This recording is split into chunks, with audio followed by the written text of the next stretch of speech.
condemn the broadening of the Middle East conflict with escalation after escalation. It's the only thing Secretary General Guterres could have mustered himself to say after Iran sent over 180 rockets targeting Israel, targeting Tel Aviv, targeting all major cities in Israel, pretty much across the whole nation. And he couldn't even name who started it. Today we're gonna talk about Guterres a little bit because a huge cascade of events had happened from that. Pretty much, I think just a day after that, he was made persona non grata for Israel. Israeli, I always forget the Israeli equivalent of the Foreign Office, but the Israeli Foreign Office or Minister, Foreign Minister, I think it is. Israel Katz had made Guterres persona non grata, which pretty much means, yeah, you are not welcome here. I'll mention specifically what he said. And now, most recently, the world, or rather the UN Security Council, has stood behind Guterres. Basically, I think I have a they released a statement and all of them agreed. So all five permanent members, as well as the 10 uh, sitting members or temporary members, I don't know what's the specific term for it, has said that everyone, all states in the international body should have a productive and effective relationship with the Secretary General.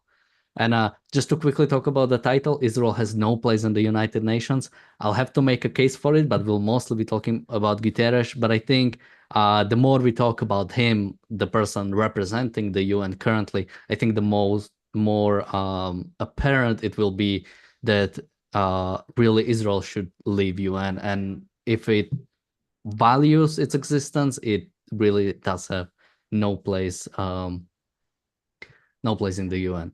James, how do you feel about our buddy Guterres? He is a truly evil man. He is a truly evil man. He does not represent, even if we think of the UN as having been started for some noble idealistic purpose, their founding charter was founded on a bunch of lousy, bad, rotten philosophical ideas. Truly, rotten philosophical ideas.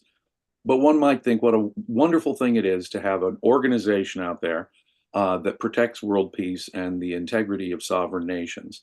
That includes dictatorships, of course, and that, of course, makes the whole concept corrupt and from the start. But even using UN's own standards, Guterres has betrayed Israel, has betrayed the UN Charter. Repeated attacks from Iran on a member state, Israel, have caused what? No reaction, no support for Israel, no demand. What the General Assembly and Security Council, if they stood for their original principles, should be demanding action against Iran for attempting to violate the sovereignty and for landing missiles. They didn't all get stopped, you know. Some of them caused craters in Israel, but whether they caused craters in Israel or not, the attack in itself. Now, the second attack in itself, you would think if the UN meant what it said, if the UN stood for anything, if the UN had any sense of loyalty to its founding principles, if the UN were a moral organization, they would denounce this. They would denounce this aggression for what it was and call for international action against Iran. For some reason, the United Nations wants to protect Iran, perhaps for the same reason that the President of the United States, Mr. Joe Biden, wants to protect, overtly protect, the nuclear weapons program of the world's leading sponsor of terrorism, Iran, that just left craters in Israel with its missiles. Now, that is truly evil. That is a dereliction of a government's fundamental responsibility. I was reminded earlier this morning by Mr. Jonathan, the wise Mr. Jonathan Honig, to recommend Ayn Rand's essay, The Nature of Government. The sole function of government is to protect individual rights, domestically and from foreign aggressors. And in this context, obviously, the sole function of government in a foreign context is to defend you from foreign aggressors.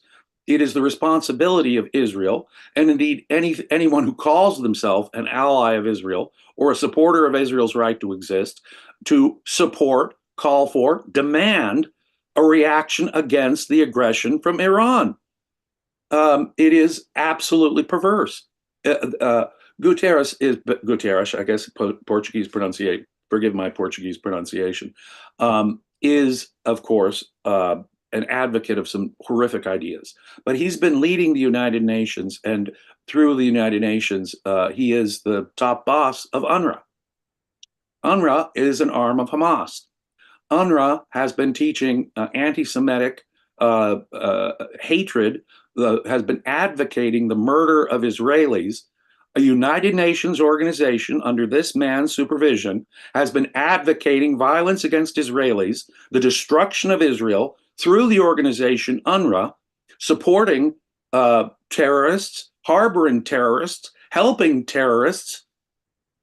Now, obviously, the UN is no place for any civilized nation, any civilized nation. But given the fact that the United States even joined in with this notion that every civilized nation should have a working relationship, no, no, no.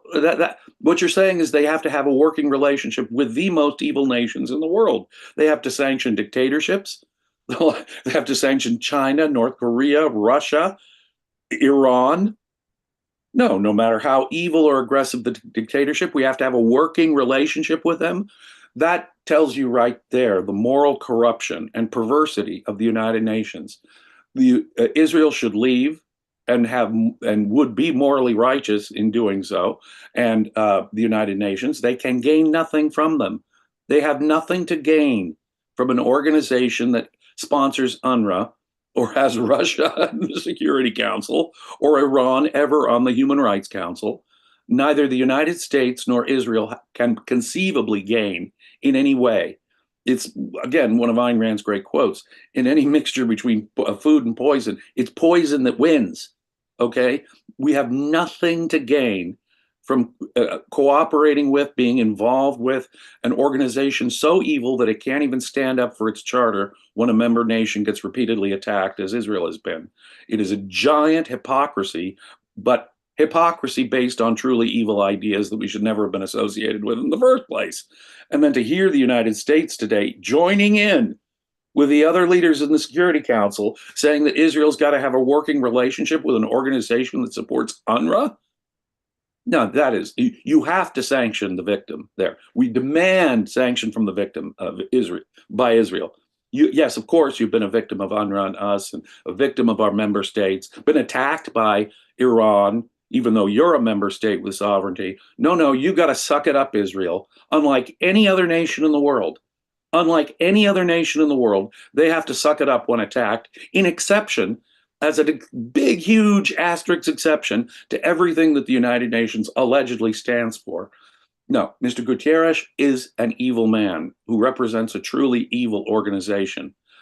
Israel does have no place in it, nor does the United States or the United Kingdom, by the way, or any civilized nation on this planet.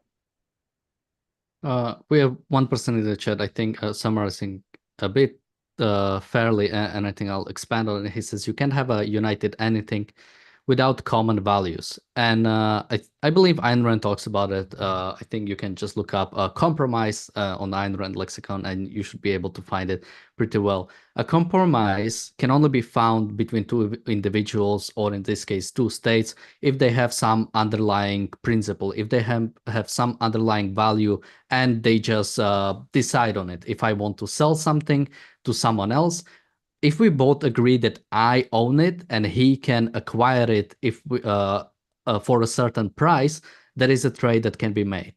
If he believes he can steal it, that there is no compromise that can be found. There is no, and it's similar when it comes to United Nations. If you have countries that have a certain standard, have a certain standard for free speech, for representative governance, for separation of powers, for individual rights, the most important thing I haven't mentioned, and you have nations that have no such thing, what compromise are you making? You are only submitting to them. You are only saying, you are only trying to step down to that level. And I think something before the show, you sent me a clip from one of my favorite shows, Yes, Prime Minister, when which was something surprising that UK didn't abstain from this particular vote, because in that short clip, it was about I think Israel bombed PLO, and UK was supposed to abstain from condemning Israel instead of voting against it. And so they were talking about it at the end. The prime minister said to his advisor, Humphrey, are you saying that Britain should not support law and justice? No, of course we should, Prime Minister. We just shouldn't let it affect our foreign policy. And and that's a thing that That is, UN I laugh, represents. but that's the truth, isn't it? It's So repulsive. yeah, I mean, just bringing it back to the original tweet. So I believe Guterres made this tweet. I could look up specifically. I think it was the day after, or the morning after. Basically, he said, "I couldn't," and I mentioned it at the start. I condemn the broadening of the Middle East conflict with escalation after escalation. This must stop. We absolutely need a ceasefire. And you can always see that these calls for ceasefire only come after Israel gets attacked, and Right, or Israel does some sort of response. It never right, come. Had never condemned October 7th. He never condemned anything that has been done by dictatorships. Only in sort of the broad strokes. So he did. For example, in this one, he didn't even mention Iran. After that, he was made persona non grata, as I mentioned. And after that, he made another tweet. So let's quickly jump to that. This was after he was made persona non grata. He said, yesterday, Iran launched approximately 200 ballistic missiles towards Israel. Millions of people across Israel and the occupied Palestinian territory were forced to seek shelter. As I did in relation to the Iranian attack in April, and as should have been obvious yesterday in the context of the condemnation I expressed, I again strongly condemn yesterday's massive missile attack by Iran on Israel. The attacks paradoxically do nothing to support the cause of the Palestinian people or reduce their suffering. So when it comes to, especially when you take his past statements, it's probably the best thing he has ever said. But what did it have to take? He had to be made a persona non grata by the attacked country for such a statement even coming. When he said it should have been obvious what I meant, maybe, but you should still call it out. When Holocaust happens, or when you talk about the Holocaust, you don't just sort of, well, it's assumed who did it. No, you mention the person who did it. When Iran attacks Israel, and especially when it's so soon after, you call out Iran for doing it. You don't say, yeah, it shouldn't really be happening. On 9/11, you wouldn't say, oh, this really shouldn't be happening. No, you'd call out terrorists who committed the attack. You wouldn't just well, it's bad. It's of course it's bad. But insane. It's just insane. I mean, it's unbelievable. I mean, wrap your head around it. And it really, I don't care what he says about Iran. Mr. Guterres should be persona non grata from Israel, frankly, and America as well, for his leadership of UNRWA, the UN, and what UNRWA has done under his leadership. He ignores the Uyghurs in China utterly, as he's calling for universal basic income from all nations, and ecological matters to be treated as warfare in effect. No, he's a socialist loaded with all kinds of absurd ideas. He ignores, forget his broader tenure as head of the United Nations, which has been shameful and despicable and disgusting. But of course, he's head of a shameful, despicable, and disgusting organization with zero emotional or a moral cred at all, credibility, whatever. In fact, people have to start seeing the United Nations as an evil institution that protects and supports dictatorship and terrorism, as I say. Only in that context can be understood. It really has nothing to do with his statement against Iran. It's all the things that the UN has been doing since October 7th and not doing since October 7th. It's the fact that he tolerates and sanctions and puts up with UNRWA. That in itself should cause the man to be expelled rather than being supported by the Security Council. He should be expelled from his position. Countries should threaten to leave because of what UNRWA did. But no, most of the countries of the world are back supporting UNRWA. Well, so UNRWA helps terrorists. So UNRWA is anti-Semitic. So UNRWA has Hamas members on the payroll. How far does it have to go? Sure, UNRWA teaches kill Israelis and Jews to Palestinian children. I mean, what does it take? I mean, the UN is an anti-Israel organization. It wants Israel destroyed. It supports every time the destroyers of Israel have a long game. Obviously, these are primitive savages who can't do it right away. Israel is the militarily stronger, but on the other hand, it's Israel that's always the bad guy, never gets support from the UN because it reflects the UN, which is mostly filled with nations that are dictatorships, authoritarian places, theocracies, nations, and many other nations that are getting along with dictatorships and want to do business with dictatorships. And guess what? Any surprise that these people are all anti-Israel? None whatever. But that shows the moral corruption of the United Nations. The idea that there's some kind of idealistic organ, that they have done nothing to prevent world war. They've done nothing to prevent regional war. The UN is a giant failure and has been a giant failure since its inception, 75, 80 years ago. It's worse than nothing. It's worse than nothing. It harbors evil. Just quickly, someone in the chat says that the Nobel Committee ponders as candidate for Peace Prize UNRWA and Guterres. I mean, I wouldn't be surprised. Again, when it comes to especially the Nobel Peace Prize, it almost always seems like it's not actually given to the people, rather positions. It's always we give it to the president of the United States rather than specifically we give it to Barack Obama. It always felt like it's just, you pick one of the highest position you can find and you just give it to them. It always felt a bit nonsensical. Whoever would leave the UN with a moral statement condemning it would deserve any real peace prize. Any real peace prize. And if you're going to go that far, well, just quickly on that, the problem is the Ayatollah. The problem is that peace is such a wrongfully used word because, in a sense, yeah, UN Secretary General is promoting peace. It just means peace with dictatorships and not actually pursuing a defense of your own country. But that's not peace. No. It's war peace that decides the matter is the way for peace. The UN is not the way for peace. The UN is a way to perpetuate war that goes on and on and on and on and on forever. Perpetual war is what they want. And that is the advocacy of war. No, what they call the advocacy of peace is the advocacy of permanent war these days.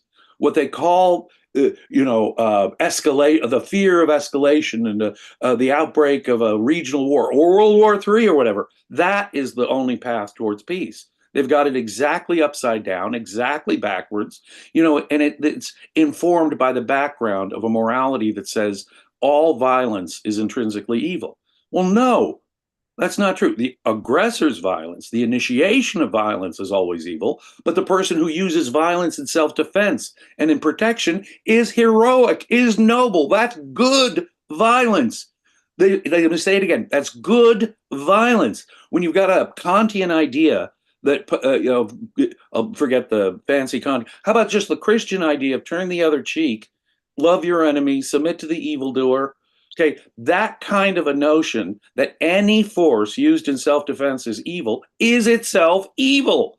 You defend yourself against evil when you can. You hit back against evil when you can. That is good, noble, heroic activity. That violence is good violence. Let's look at the super chats. We have a super sticker from Bonnie. Thank you so much. We have Best Monster, who has been a member for 1 month, says the UN once had a former Nazi as its Secretary General, Kurt Waldheim or Waldheim was his name. Again, that doesn't really surprise me, but I don't know much about this specifically. I don't know what exactly former Nazi means, because I think pretty much every imported German was in the Nazi party. We have a super chat from Gail. Thank you so much. A super chat from Christian. Thank you so much. He says, did you hear about the Yazidi woman rescued from Gaza? She was abducted and sold into slavery, child marriage by ISIS 10 years ago. Yeah, I was thinking about where to exactly put it, because it's a great to see. It's a great operation by IDF. It just didn't really fit in that. It's like a good message.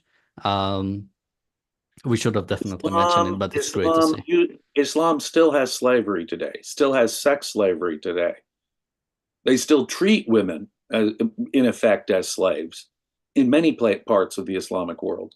No, understand by refusing to, with another bad idea, cultural relativism. No, this is a savage culture, ladies and gentlemen. We have to be able to morally evaluate any culture like that. When a woman just lets a little hair show underneath the hijab, she disappears and dies in an Iranian prison. Hundreds of women and girls protest, they disappear and die. They get killed by the regime. That is savagery, ladies and gentlemen. That is monstrous savagery, sanctioned by Guterres, the United Nations, and everybody who says no escalation with these guys. They don't want to push back the bad guys, no matter how horrific their own behavior towards their own people is. This is just one example of how Israel is actually fighting slavery and medieval savagery itself. But a good example. Someone says Israel is not a country. Israel was never recognized. I don't think I care about the dictatorships that don't recognize the rights of their own citizens, about if they recognize the existence of country. The United Nations has recognized Israel. It helped create Israel back in the 1940s, but that should have nothing. That has nothing to do with their moral legitimacy. Their moral legitimacy is that they are the only nation in the area that recognizes or even tries to protect individual rights of its own citizens. They're the only civilized nation in the area. That's what makes. And I wouldn't recognize the United Nations or the Russian Federation or Communist China or the Islamic Republic of Iran. They're illegitimate states. They have no legitimacy whatever. And whether the UN recognizes them or not has nothing to do with their moral legitimacy or, frankly, the moral legitimacy of the United Nations. No, Israel is the only nation in the area actually worthy of recognition by civilized nations, because they're the only nation in the region that actually consistently tries to uphold and respect individual rights to some degree. There's a qualitative, for all of Israel's for all of America and Great Britain's imperfections, at least these are civilized nations that have some notion of individual rights, some respect for individual freedom, some degree of civilization. Israel is alone in a sea of savagery, cultural savagery, ladies and gentlemen. And until we have the moral, it's like Ronald Reagan coming to the Berlin Wall and saying, Mr. Gorbachev, tear down this wall. It's that kind of moral backbone that is the first step in fighting it. But we don't have the moral backbone to do that. We have to call this evil out for what it is. If the Soviet Empire was an evil empire, then Iran and all of its aggression throughout this region, it makes Iran an evil empire, representing an evil ideology. Say it after me, folks. Get used to saying it, get comfortable saying it, because that is precisely the words, the concepts, the ideas that are lacking in today's discussion. That is why there will be perpetual war, because we can't even name the enemy, much less denounce its evil. We also have a super chat from PC. Thank you so much. Who says close down the UN. We have a super sticker yesterday. Yeah. We have a super sticker from Jeff. Thank you so much. A super chat from PC who says the current Secretary General is evil and it's worst. We have a super sticker from Jonathan. Thank you so much. And a super chat from Bonnie, who's been a member for 28 months. She says the West can go all out against Islamic totalitarianism because at base it's operating on the same authoritarian premise. In the name of the greater good, it's okay that some men initiate force against others. Unfortunately, that's the way they look at it. Yeah. Just a quick fact on the Iran. It actually did recognize Israel in the past, but had formally withdrawn that when the Islamic revolution happened. They call for, and they have been calling for the last 4 decades, they've been calling for the destruction of the quote Zionist entity, as well eventually as the great Satan that is America. That's what they stand for, ladies and gentlemen. The destruction of civilization, the destruction of nations that respect individual rights. That's what they stand for. Iran is ideologically and in principle committed to savagery and murder.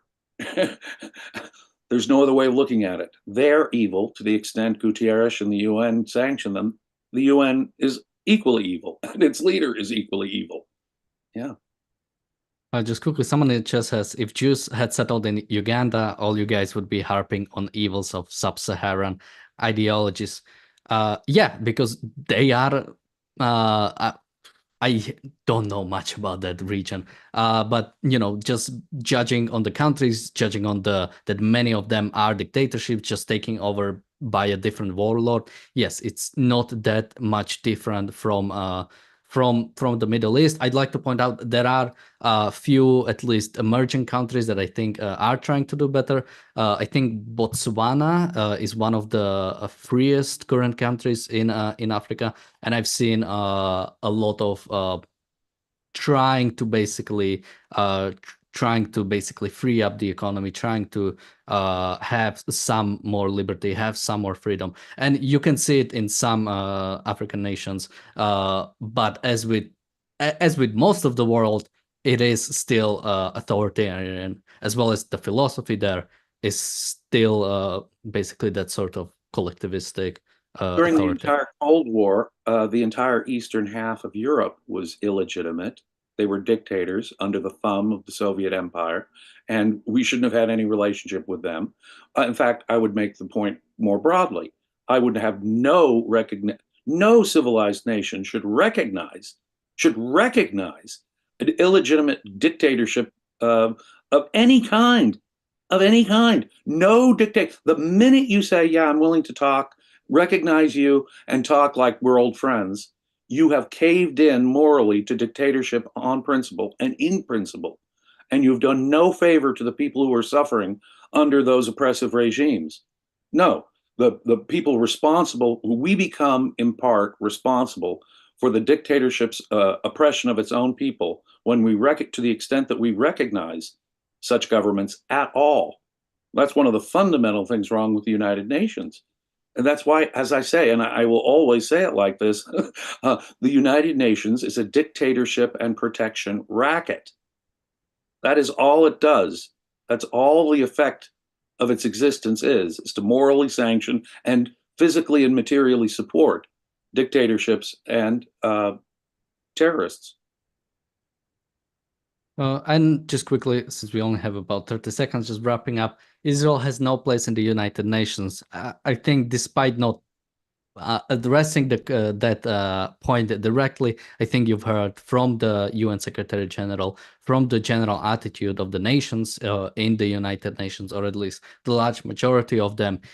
It is attacking Israel. It is attacking Israel at any point it can get, and we don't see any defense for Israel, any moral defense or and any defense at all coming out from the UN. When Netanyahu had a speech, most of the people left the room. Left the room. The UN building was cleared out in New York. And then hey, Hezbollah has been operating in southern Lebanon in violation of UN edicts for how long? And what did the UN do about it? Nothing. Israel right now is in the process of actually enforcing, mind you, that's not their point. They're defending themselves, which is the only thing they should be concerned about. But as a side matter, of course, they're finally enforcing what was a UN restriction. And rather than getting the praise from the UN, oh, well, thank you for following up on our resolution that we couldn't do a damn thing about, we say, no, we condemn you for doing that. Even though Hezbollah has been operating in southern Lebanon in violation of UN decree for how long? No, it's obscene. They're anti-Semitic, they're anti-civilization, they're anti-Israel as an institution. Neither America nor Great Britain, and obviously not Israel, have a place in the United Nations. Our interests cannot be found there. None. We can only find hurt there. On the reality show, we will be continuing talking about Israeli non-response so far to Iran's attack on Israel. So make sure to catch us there in just about a minute or so. And also thank you, Alexei, for your last minute super chat. Thank you, James, for joining me today. Thank you, everybody, for watching. We'll see you on the reality show in just about a minute. Thank you. Be safe.